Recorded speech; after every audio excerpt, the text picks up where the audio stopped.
سلام تغطاتك نايزا channel كمي كنيقوم لومي باقداس تمرت مزيا اللي هو كم توترو لو من مهارو دما كمي كيرنا حدش بزنس واش حدش تكال نمخفات كحجزونا زخول زبلكم شدش انا تقرب لكم نساتهم دما قدمي زخونه تكال مخفاتنا وي زخونه بزنس مقبارنا وي كنكفت ابن حسبلو كحجزونا زخولو حساباتنا كتأمرنا زخولو وي دما ريدن كل حساسنا بمتيتنا نحن عاد كحجزونا زخولو زبلكم نبتاتي قريب لكم زلهم እዚ ድማ ካብቲ ብዙሓት ዝረኸብኩም ዝሃቡኒ መብዛሕትኦም ጉረመልሶም ናቶም ኩናትና ክንገብር መደብ ኣለና ኣብኡ እንታይ ትብል ዝብል ሓሳብ ስለ ዘለዎም ንዑ ክሕግዝ ኢለ ዝገበርኩ እዩ እቶም ዘይትፈልጡኒ ሽመይ ጆርጆ ይበሃል ቀፃሊ ኣብ ሰሙን ሓደ ግዜ ወይ ኣብ ክልተ ሰሙን ሓደ ግዜ ናይ ትምህርቲ ናይ ዝተፈላለዩ ኣብ ፋይናንስን ኣብ ቢዝነስን ዝዓለመ ትምህርቲ እየ ዘመሓላልፍ ብቐጥታ ሕጂ ግዜ ከይወሰድኩን ኣብቲ ትምህርቲ ክንሓልፍ ማለት እዩ ስለዚህ ናይ ሎሚ ዩኒቨርሲቲ start a business in 2018 or anywhere in the year ኣብ ዝኾነ ግዜ ትጅምሮ ቢዝነስ ክትክተሎም ዝግባኣካ ሜላታት ወይ ነጥብታት የቀሪበ ዘለኹ ምክንያቱ ትካላት ክትጅምር ትኽእል እንዲኻ ብጣዕሚ ፅቡቅ እንዲ ትካል ምግባር ግን ሓደ ግዜ ዝሪኦ ብጌጋ ከምዚ እንተዝኾኑ ፅቡቅ ነይሩ ዝብሎ ነገራት ኣለኒ ንዑ እየ ድማ ሎሚ ከርእየኩም ደልየ ኣለኹ ስለዚ ቀጥታ ናብቲ ትምህርቲ እጂ ተቐዳመይቲ ነጥቢ ኣነ ሓሲበያ ዘለኹ ቅድሚ ዝኾነ ትካል ምግባርና ክንገብራ ዝግባኣና ኩሉ ግዜ ትካል ንገብሮ ኣብቲ ናትና ዓቕምታትን ትህቦን ዝተበገሰ እንተኮይኑ ዝያዳ ዓወት ክመፀና ይኽእል እንታይ ማለት እየ ሓደ ሰብሲ ንፉዕ ከሻኒ እንተኮይኑ ኣብ ክሽነ ወይ ምግቢ ምስራሕ ሬስቶራንት ምግባር ምስኡ ይኸይድ እዩ ምክንያቱ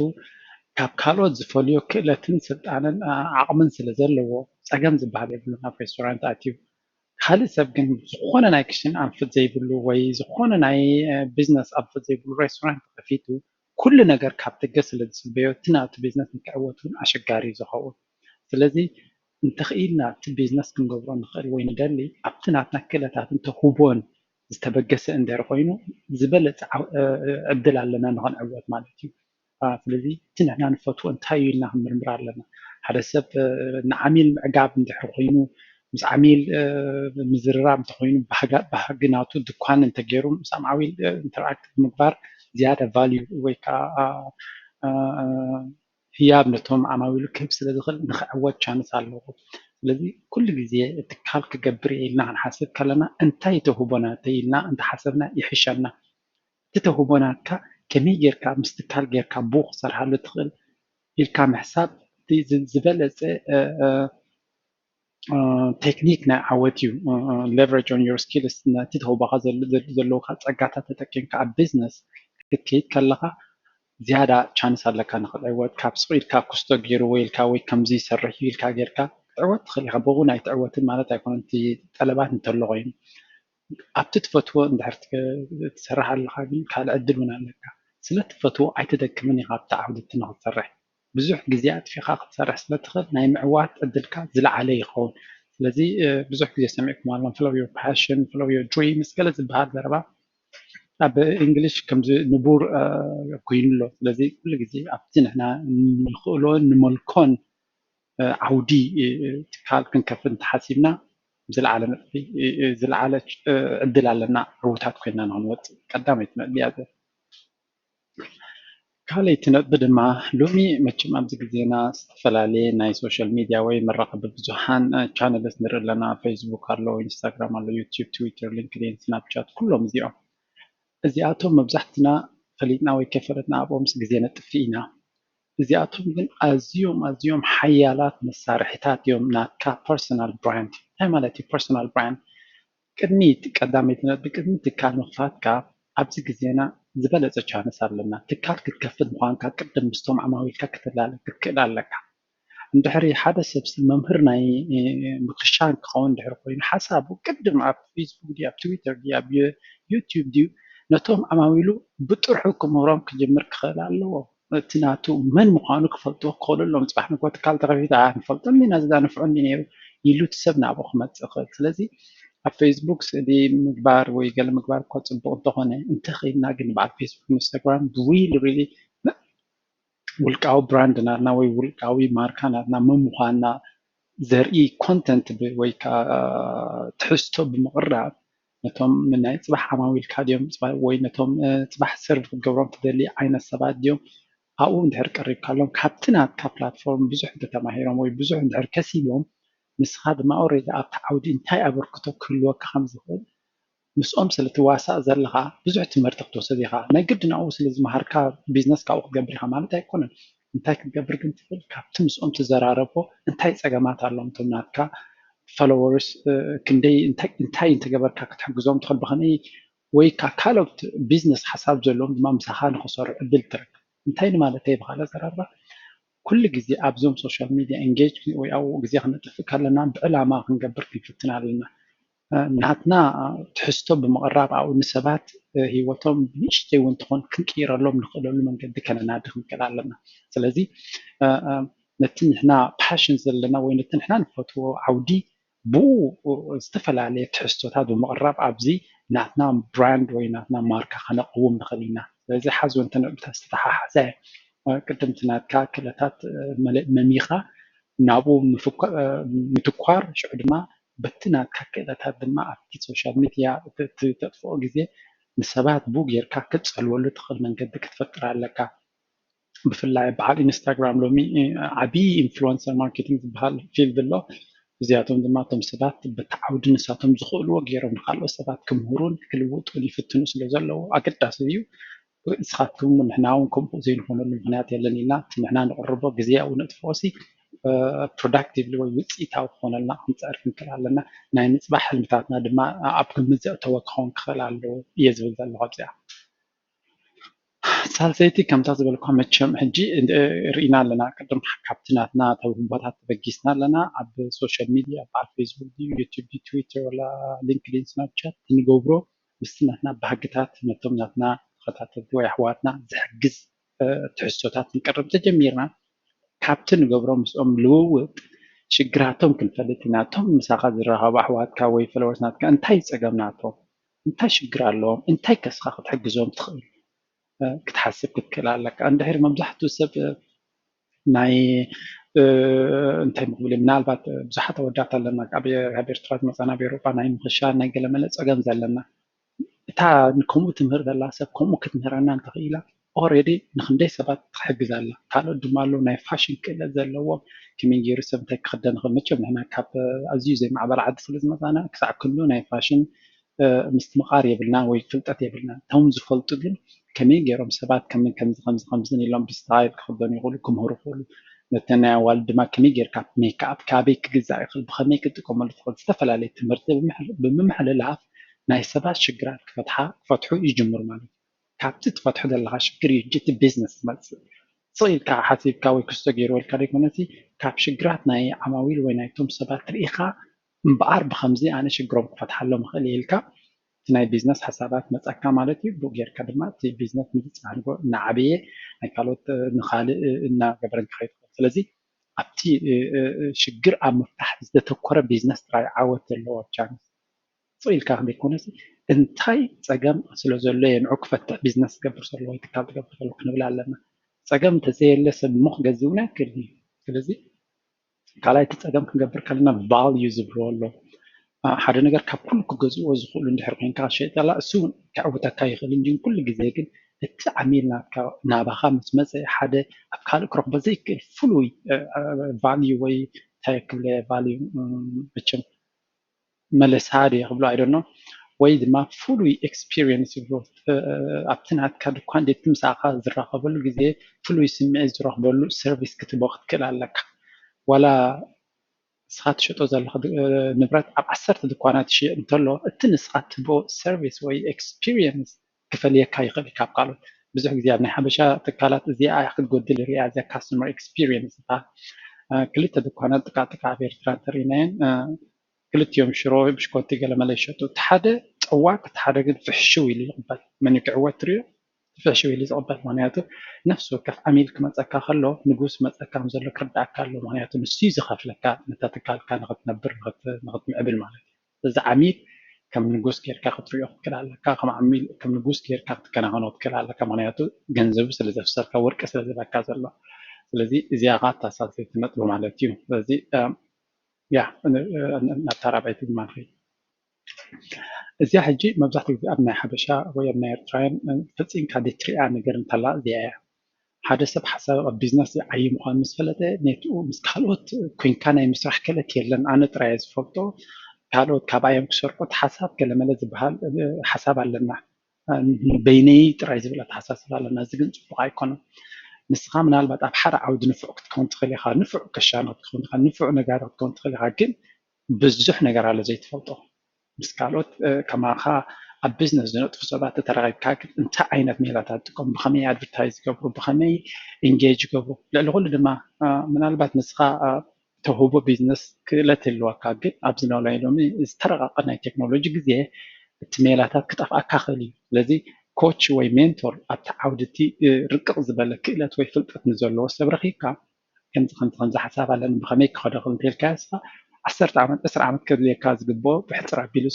ተኣቢሉ በዚያ ጌርካ ትኸይድካ ዕወት ትኽእል ኢኻ ኣብዚ ስኻ ደልየሉ ዘለካ ኢሉ ነቲ ሜላታት ነቲ መንገድታት ከርእየካ ክእል እዩ ነቲ ሓሳብ ከየምፃልካ ክእል እዩ ነቲ ሜላታት መንገድታት ግን ስለዝፈልጦ ስለዝሰርሓሉ ብቐጥታ ክሕብረካ ክእል እሞ ናይ ብዙሕ ዓመታት መክሰብ ክትከስብ ማለት እዩ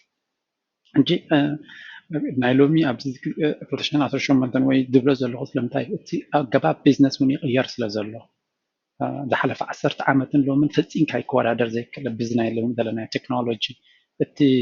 ፋንዳሜንታልስ ወይ እቲ መሰረት ናይ ቢዝነስ ከም ቀደም እዩ ዘሎ ግን ብኸመይ ንገብሮ ብኸመይ ንሸይጥ እቲ ቻነልስ ኩሉ ይቕየር ስለ ዘሎ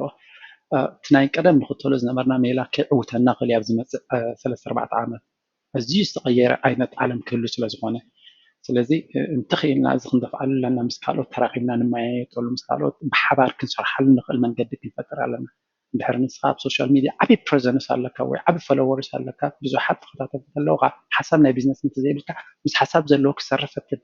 ኣነ ዓብይ ከምዚ ኦድየንስ ኣለኒ ንስኻ ሓሳብ ኣለካ ብሓደ ኮይንና ከመይ ጌርና ክንዓቢ ንኽእል ኢልካ ናብ ካልኦት እንትከይድ ኣለካ ኣነ ጥራይ ክገብሮ ኣለኒ ኩሉ ዝብል ሓሳብ ሓበሻና ድሕሪት ዝመፀና እሱ እዩ ዋላ ገንዘብ ዘለዎም ከም ትሪኡ ባዕሉ ይማነጅ ይገብሮ ባዕሉ እዩ ነቲ ኩሉ ዘካይዶ ክዓብኻ ይትሪኦም ናትካላቶም እንድሕር ሓሳብ ኣለካ ግን ካልኦት ዝተምሃሩ ኣብ ካልእ ዓውዲ ክሕግዙካ ዝኽእሉ ከተምፅእ ኣለካ ምሳኻ ክሰርሑ ዋላ ምሳኻ ሰራሕተኛ ጌርካ ዲኹም ምሳኻ ሼር ገይሮም ድዮም ክሰርሕሉ ዝኽእሉ መንገዲ ብኡ መጠን ድማ ኣዝዩ ዝዓበየ ዕብየት ክተርኢ ትኽእል ማለት እዩ እዚ ኣገዳሲት ነጥቢ እያ ብዙሕ ግዜ ንሕና ቃሊልና ኢና ንሪኣ እዚኣ ድማ እታ ዝፈትዋ ፖይንት ማለት እዩ መቸም ትካል ጌርካ ምስ ጀመርካ መብዛሕትኡ ግዜ እንታይ ንገብር ንሕና ኣብ ፌስቡክ ፖስት ምግባር ድዩ ብገለ ምግባር ድዩ ከምዚ ንቕድሚት ክንከይድ ንፍትን ወይ ሼር ግበረለይ ንገረለይ ግን ሎሚ ተቐይሩ እዩ እቲ መድረኽ ሎሚ ኣድቨርታይዚንግ ኦር ማርኬቲንግ ዝበሃል ኮምፕሊት ተቐይሩ እዩ እዞም ትሪኦም በዓል ፌስቡክ በዓል ጉግል ኣዝዩ ረቂቕ ዝኾኑ ኣልጎሪዝምስ እዩ ዘለዎም ናብቶም ትደልዮም ዓይነት ሰባት ብዕድሚኦም ብሃገሮም ብዞቦኦም ብኣውራጆም ብገንዘቦም ብስርሖም ታርጌት ጌርካ ልክዕ ናብቶም ዝደልዩልካ ዓይነት ዓማዊል ከብፅሑልካ ክእሉ እዮም እዚኦም መብዛሕትኦም ሰባት ትካል ከፍቱ መዓት ገንዘብ ኣውፂኦም ትሪኦም ሽዑ ግን ኣብ ኣድቨርታይዚንግ ገንዘብ ኣየጥፍኡን እዮም ወይ ሳክት ምሻለካ ዝኾነ ፖስተር ኣብ ፌስቡክ ፖስት ተጌርካ ብ100 ሰባት ክሪኡልካ ምስኦም ከማን ኣብ በዓል ኣሜሪካ ዘለዎ ኣብ ጀርመን ትካል ከፊትካ ኣለዋ ክትገብሮ ዘለካ ግን ኣድቨርታይዚንግ ኣብቲ ናትካ ዘለካዮ ከባቢ እሞ ነቶም ንዓኻ ክገዝኡልካ ዝኽእሉ ዓይነት ሰባት ዝበፅሕ ዓይነት ኣድቨርታይዝመንት ክትገብር ኣለካ ኣብዚ ሕጂ ኣነ ቁርብ ስፍሕ ዝበለ ኣፍልጦ ስለ ዘለኒ ምናልባት ቶም ትካል ዘለኩም ቁርብ ክሕግዘኩም ክእል እየ ክትረኽቡኒ ትኽእሉ ኢኹም ብጣዕሚ ኣገዳሲ በዓል ብፍላይ ፌስቡክ ኣዝዩ ረቂቕ ዝኾነ ኣልጎሪዝም ወይ ሶፍትዌርስ ኣለዎ ከመይ ጌርካ ሰባት ቶም ዘገድሱኻ ብውሕድ ገንዘብ ብ5 ቅርሺ ብ10 ቅርሺ ዶላር 800 ሰባት ዝርዩሉ እቶም ክገዝኡልካ ዝኽእሉ ዓይነት ሰባት ክርዩልካ ዝኽእሉ ክትገብረሉ ትኽእል መንገዲ ኣሎ ከመይ ጌርካ ቢዝነስ ፔጅ ትገብር ከመይ ጌርካ ፎሎወርሺፕ ትገብር ከመይ ጌርካ ምስቶም ካስተመርስ ናትካ ኢንጌጅ ትገብር ከመይ ጌርካ ናቶም ሪቪውስ ን ፊድባክ ትረክብ እዚኣቶም ተገማጢሎም ክዕውቱካ ዝኽእሉ ነጥብታት ማለት እዩ ስለዚ እዚኣ ብጣዕሚ ክንገብራ ዘለና ኣብዚ ዘለናዮ መድረክ ብዘይ እዚ ክትዕወተሉ ኣዝዩ ኣሸጋሪ ኣብ ዝኾነ ግዜ ኢና ዘለና እዚኣ ኣስተውዕሉላ ዝኾነ ቢዝነስ ብዘይ እዚ ኣብ ዝመፅእ ክዕወት እውን ኣሸጋሪ እዩ ኣብ መወዳእታ ዘላ ድማ መቸም ገንዘብ ቢዝነስ ጌርካ ገንዘብ ክተምፅእ እንዲ ዘለካ ገንዘብ ንኸተምፅእ ዝሕግዝ ነጥብታት ድማ ናይ ግድን ፋይናንስ ክርዳእካ ክኽእል ኣለዎ መሰረታዊ ሕጂ ብዙሕ ግዜ ሰብ ዝሪኦም ብግምት እዮም ዝነብሩ ግን ቢዝነስ ኩሉ ግዜ ረቂቕ ፋይናንስ ወይ መሰረታዊ ፋይናንሳዊ ኣተሓሕዛ እንተዘይብሉ ኣብ ንነዊሕ ክቕፅል ኣይክእልን እዩ ምክንያቱ ኣታዊታትካ ወፃኢታትካ ብስሩዕ ክግበረሉ ዝኽእል መንገዲ ክህልወካ ኣለዎ ኣትሊስት ኣብ ዓመትካ ድሕሪ ዓመትካ ምስ ሓደ ኣካውንታንት ኮፍ ኢልካ ናትካ መፅሓፍቲ ገናፂልካ ክትሪኦ ክትክእል ኣለካ ኣበይ ኣለካ ካበይ ጀሚርካ እንታይ ዘለካ እንታይ ዘይብልካ ክንደይ መክሰብካ ክንደይ ክሳራኻ ኩሉ ኣብ ግምት ክትእትዎ ኣለካ ሽዱሽተ ኣሕዋትካ ኣብ ድኳን ዝሰርሑ እንተሎ ናይ ግድን ናቶም ወፃኢን ኣውፂኢኻ መክሰብ ኣለካ ዘይብልካን ክትርኢ ኣለካ እታ ናይ መወዳእታ ክፍላ ዘለካ ሓደ ቢዝነስ 2-3-4 ወርሒ ዘይከስብ እንተኮይኑ ገንዘብ ኣብኡ ዓይኑ ኢንቨስት ክንገብር የብልና ፕሊዝ እንታይ ብላ ብእንግሊሽ ኣብ ትጠልቕ ዘላ መርከብሲ ንብረት ኣይትወስኽ ሓንቲ መርከብ ትጠልቕ እንተላ እንተኽኢልካ ንብረት ካብኣ ከተውፅእ ኣለካ እምበር ንብረት ክትውስኸላ ኣይኽእልካን ስለዚ ክንጥንቀቕ ክንክእል ኣለና ኩሉ ግዜ ድኳንና ብሲሪየስ ኣናላይስ ንገብሮ ኣለና ንኸስር ዲና ዘለና ንኸስር ኣለና ፅኢልካ እቲ ገንዘብ ዝኣቱን ዝወፅን ዘይትፈልጦ እንተለኻ ንኽትዕወት እውን ኣሸጋሪ እዩ ኣብዘን ዓበይቲ ካምፓኒታት ብረቂቕ ኢና ንከታተሎ እቲ ወፃኢታትናን ኣታዊታትናን ነፍሲ ወከፍ ሳንቲም ነእትዋ ዘለና ካብ ነፍሲ ወከፍ ቅርሺስ ክንደይ መኽሰብ ናትና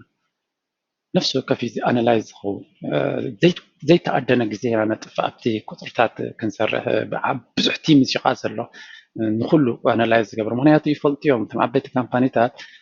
ክንምንታይ ገንዘብ ሸጥካ ኣይኮነን ዘገድስ ክንደይ ኣትሪፍካ እዩ ዘገድስ ስለዚ ኣሽሓት ድኳን ዝሸጡ ድኳን እንተሪእካ ዝለዓለ ትብልና ክንደይ ግን ከስባሎ ትፈልጥ ኣለካ ክንደይ ዋጋት ክንደይ ወፃኢታት ናቱ ኣፃፂኡ ክፈልጥ ክኽእል ኣለዎ ስለዚ እቲ ከምዚ ዝበልክዎ ቢዝነስ ምግባር ከም ሎሚ ቀልልን እዩ ሓቂ ሓይሽ ሎሚ ዝለዓለ ዕድላት ኣለና ቢዝነስ ክንገብር የግዳስ ነቲ ሓቀኛ ሜላ እንተሒዝና ጥራይና ሎሚ ክንዕወት ትኽእል ነቲ ሓቀኛ መንገዲ ንክንረክብ ካብ ብዙሕ ዕድላት ኣለና ካብ ቀደም ሎም ማለት እዩ እጀቶም ቁሩብ ምሳይ ሕቶ ከተቕርቡ ትኽእሉ ብዙሓት ትሽገሩ ከም ዘለኹም ይርኢ ኣለኹ ብቴሌፎን ክበክም ሓሲበ ነይረ ግን ቴሌፎን ክርብሸኒ ስለ ዝኽእል ብኢሜይል እንተፅሒፍኩምለይ ሽዑ ቴሌፎን ክመኩም እየ ከም ናትኩም ጠለባት ርየ እቶም ዝበለፁ ብዙሓት ግን ሰብስክራይብ ግበሩ ሼር ግበሩ ነቶም ክጠቕሞም ዝኽእል ሰባት ዝበልኩሞ በዚ ጌርኩም ኣብ ፌስቡክ ጆርጅ ዳይርኩም ወይ ኣብቲ ናተይ ቻነል ኣብዚ ሰብስክራይብ ብምግባር ከተብሉ ትኽእሉ እቶም ሕቶ ዘለኩም ድማ ናብዚ ኢሜይለይ ከም ትሰድዎ ዘለዎም ሰሓት ስደዱለይ ብዝያዳ ድማ ነቲ ፊድባክ ናትኩም ኤንኤቲ ብካፕተን 6 ኢኹም ፈቲኹም ወይ ናትኩም ርእቶ እዚኣስ ከምዚኣ ክትከውን ነይርዋ ኢልኩም ክትብልዎ ትደልዩ ድማ ኣብ ኮሜንት ግደፉለይ ሕቶ እንተለኩም እውን ኣብ ኮሜንት ግደፉለይ ሽዑ ከማ ተሽሙ ክምልሰልኩም እየ ወይ ቴሌፎነይ ወይ ክበኩም እየ እቲ ኣገዳስነት ናይቲ ሕቶ ክምርየ ግን ኩሉ ግዜ ናትኩም መለሳ ወይ ፊድባክ ብጣዕሚ ኣገዳሲ ነቲ ትምህርቲ ዝቕርቦ ዘለኹ ምክንያቱ እንታይ ዓይነት ትምህርቲ ከም ትደልዩ ዘለኹም እውን ክገልፀልኩም ስለ ዘለኒ ካልእ ድማ ከምዚ ኮቺንግ ወይ ከምዚ ሜንቶሪንግ ከምዚ ሓሳብ ናይ ቢዝነስ ሃሊካ ብከመይ ክገብሮ ክእል እንታይ ክገብር ክእል ገለ ዝብል ሓሳብ ተለኩም ፕሊዝ ናባይ ክትመፁ ኣለኩም ኣነ ኣብኡ ተመክሮ ኣለኒ ብከምኡ ተማሂረ እንደገና ከምኡ ፕራክቲካል ኤክስፒሪየንስ ኣለኒ ብዝኾነ እቶም ደወልኩም ሳይ እንታይ ዓይነት ልውውጥ ከም ዝገበርና ስለንፈልጥ ንሳቶም ተባተመለ እዚኣ እውን ተወሳኺት ሓበሬታ ክትኮነኩም ኢለ ቀሪባ ዘለኹ anyway ናይ ሎሚ ትሕዝቶ ኣብዚ ወዲና ኣለና ኣብዚ ቅፅል ድማ ካልእ ኣገዳሲ ትምህርቲ ዝበልክዎ ሒዘ ክመፅእ ብፍላይ ግን ኣብዚ ዓውዲ ናይ ቴክኖሎጂ ከም ቢዝነስ ክገብር ትኽእል ስፍሕ ዝበለ ትምህርቲ ክንገብር ንፈትልና ንሎሚ ግን እዚኣ ተኣኽለና ኣዳሓን ኩኑ ቻው